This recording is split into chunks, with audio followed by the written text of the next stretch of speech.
No niin, tänään avataan 13 luukku joulukalenterissa. Nyt on melko iso luukku kyseessä, että toivotaan, että tulee jotakin oikeasti hyvää. Kolaflasku, kolapulloja, makia kolapulloja. Likainen lattia.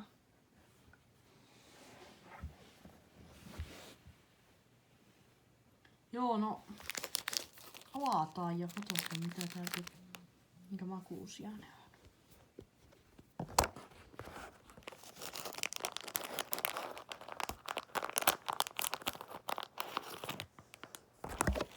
No niin, maistellaan vasta kolapulloja.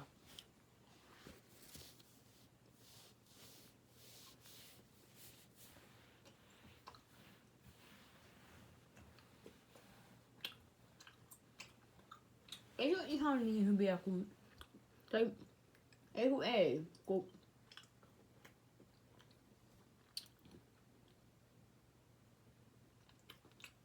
Melkeinpä samanlaisia kolapulloja, mitä saa noista kaupan irtokarkkihyllyistä.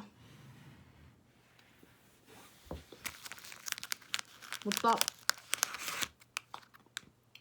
13. päivä.